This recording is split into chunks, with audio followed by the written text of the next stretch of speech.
Baik, dalam membicarakan statistik penelitian, tentunya akan sangat erat sekali kaitannya nanti dengan yang namanya data.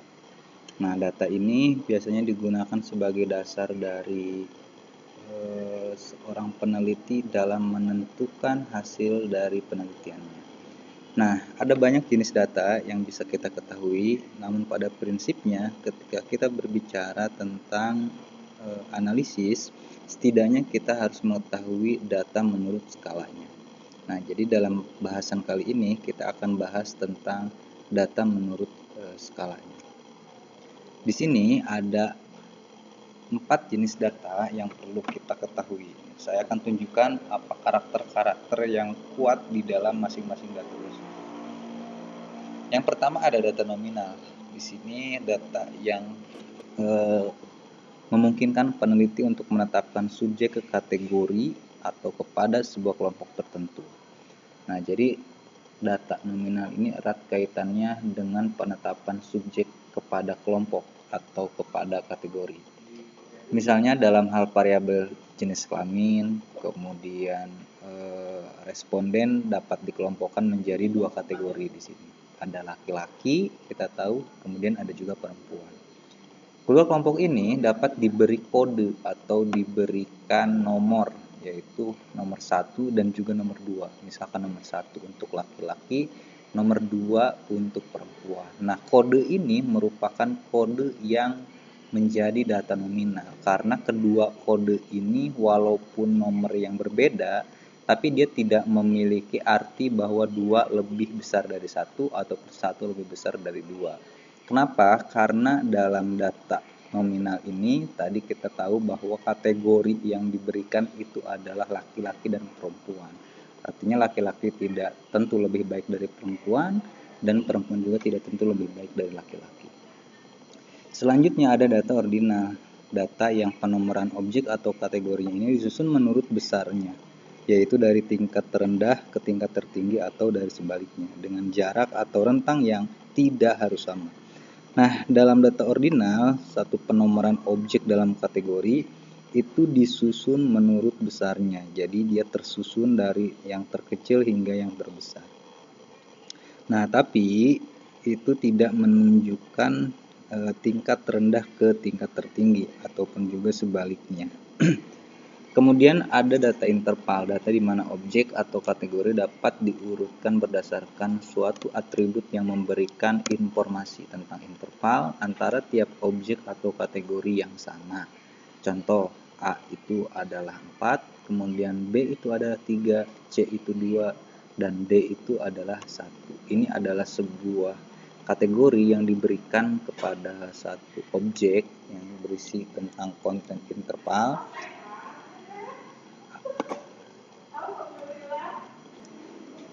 Selanjutnya ada data rasio, data yang memiliki sifat-sifat data nominal, dia juga memiliki sifat data ordinal dan juga memiliki sifat data interval. Artinya rasio ini memiliki semua sifat dari ketiga data sebelumnya. Tapi dia dilengkapi dengan angka 0 mutlak dengan makna empiris. Karena terdapat angka 0 yang mutlak, maka pada data ini dapat dibuat perkalian atau pembagian.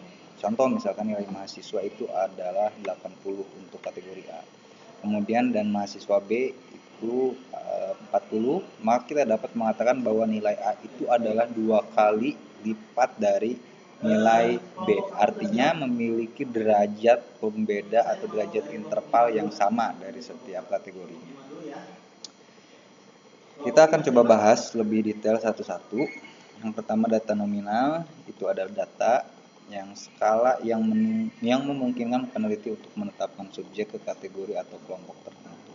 Skala nominal ini atau data nominal ini mengkategorikan individu atau objek ke dalam kelompok yang saling eksklusif dan menyeluruh. Informasi yang dapat dihasilkan dari penskalaan nominal adalah perhitungan persentase atau juga bisa distribusi frekuensi.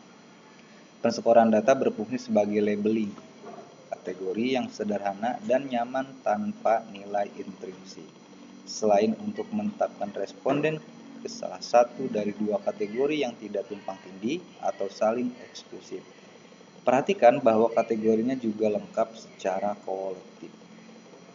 Nah, kita akan lihat bagaimana interpretasi data nominal ini. Misalnya, dalam hal variabel jenis kelamin, responden dapat dikelompokkan menjadi dua kategori, yaitu laki-laki dan juga perempuan.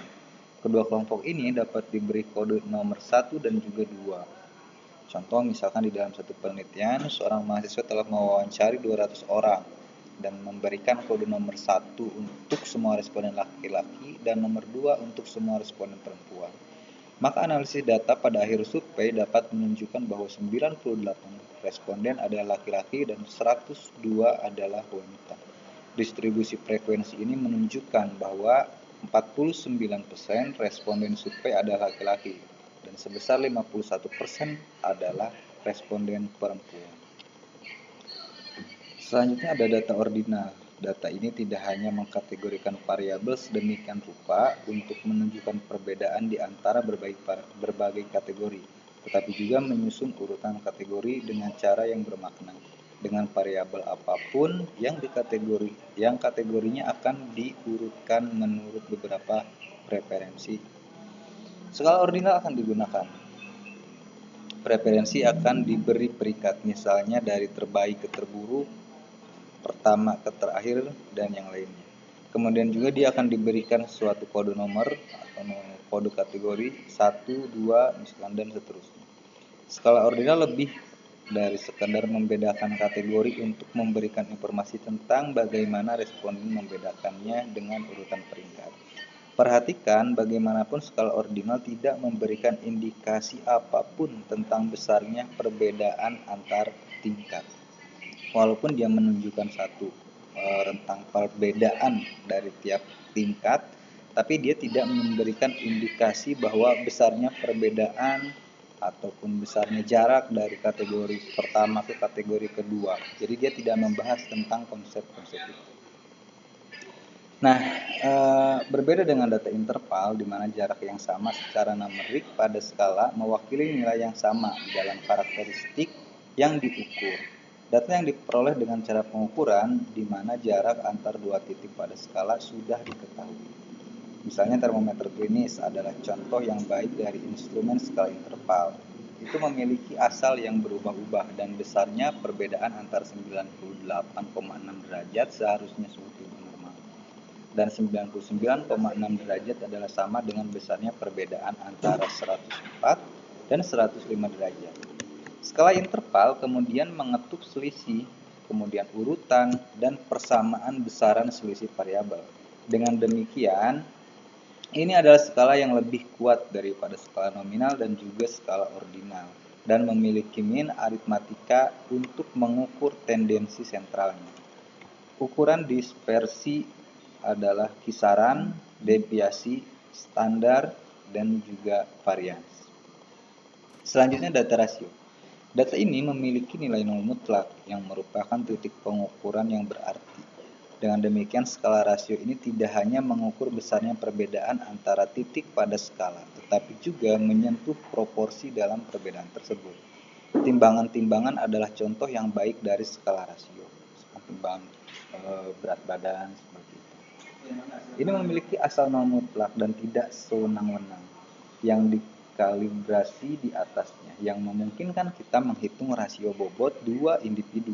Misalnya seorang dengan berat 250 pon itu 2 kali lebih berat dari orang yang beratnya 125 pon. Artinya kalau disandingkan orang yang memiliki berat 125 pon, 2 orang gitu ya, maka dia akan memiliki bobot yang sama dengan satu orang yang memiliki berat tubuh 250 ton. Oke. Nah, secara sederhana kita dapat merinci perbedaan dari skala ini. Kita lihat bahwa skala nominal dia memiliki karakteristik pilihannya berbeda. Tapi dia tidak menunjukkan tingkatan pada setiap level, tidak juga menunjukkan proporsi atau nilai peningkatan yang sama, dan dia juga tidak dapat dibandingkan pada setiap levelnya. Tidak bisa dibandingkan. Jadi karakter yang muncul pada skala nominal ini hanya pilihan yang berbeda, atau alternatif yang berbeda, atau kategori alternatif pilihan yang berbeda. Hanya itu karakter yang muncul pada skala nominal atau data nominal. Nah, sedangkan pada data ordinal, dia menunjukkan karakter bahwa pilihan dari setiap kategori atau alternatifnya itu berbeda. Kemudian dia juga menunjukkan tingkatan setiap level. Artinya dari kategori 1 ke kategori selanjutnya atau dari kategori A ke kategori selanjutnya itu dia menunjukkan peningkatan pada tiap levelnya. Tapi dia tidak menunjukkan proporsi atau nilai peningkatan yang sama dan dia juga tidak dapat dibandingkan pada tiap levelnya. Jadi karakter yang muncul itu adalah 2 karakter tadi. Kemudian skala interval atau data interval dia menunjukkan karakter pilihan yang berbeda atau kategori yang berbeda, kemudian juga menunjukkan tingkatan tiap level, kemudian menunjukkan proporsi atau nilai peningkatan yang sama. Nah, tapi dia tidak menunjukkan karakter bahwa setiap level atau setiap kategorinya itu bisa dibandingkan. Nah, sedangkan skala rasio, ia skala yang menunjukkan semua karakteristik yang tadi disampaikan. Dia memiliki alternatif pilihan berbeda, menunjukkan tingkatan setiap level, menunjukkan proporsi, kemudian dapat dibandingkan pada tiap levelnya. Itu adalah skala rasio. Nah, yang perlu kita pahami bersama adalah bahwa setiap data yang kita peroleh tentunya akan memiliki analisis data yang berbeda nanti. Nah, khusus pada data ini ya, nanti akan kita bahas bagaimana cara melakukan analisis data. Nah, ini merupakan data-data yang bisa kita lihat secara seksama untuk dilakukan suatu analisis. Pertama kita lihat dari segi teori. Dalam segi teori kita tahu bahwa data itu dibagi ke dalam 4 jenis. Data nominal, ordinal, interval, dan rasio yang sudah kita bahas sebelumnya. Keempat jenis data ini tentunya akan memiliki analisis data yang berbeda setiap datanya. Nah, tentu saja dalam keempat data ini berdasarkan teori itu dia digunakan untuk menganalisis data secara deskriptif atau menganalisis data dalam satu variabel saja. Nah, data ini nanti akan melihat perbedaan itu akan sangat jelas terlihat pada analisisnya masing-masing. Analisis untuk data nominal jelas akan berbeda untuk analisis pada data interval ataupun rasio dan juga ordinal. Begitupun yang lainnya. Nah, sekarang kita coba lihat data pada SPSS. Nah, kalau kita lihat pada data yang disediakan oleh SPSS untuk dianalisis itu hanya ada 3 data. Pertama data nominal, kemudian data ordinal, dan juga data scale. Nah, data scale ini tentunya berisi data interval dan rasio. Artinya secara spesifik SPSS ini dia menyamakan antara data interval dan data rasio itu. Nah, jadi kedua data ini dianggap sama oleh SPSS, sehingga kita tidak akan menemukan data interval atau rasio dalam SPSS. Yang akan kita temukan itu adalah data skala.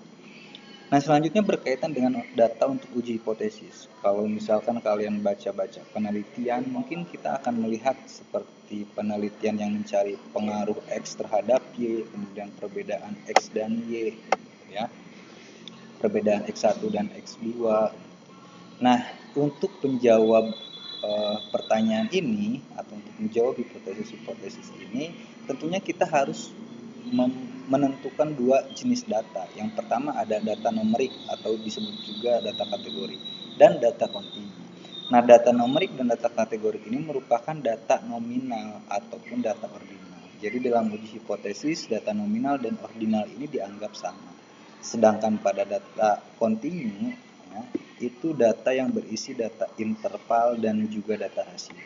Artinya dalam uji hipotesis entah itu interval, entah itu data rasio, semuanya dianggap data yang memiliki jenis yang sama atau memiliki karakteristik yang sama.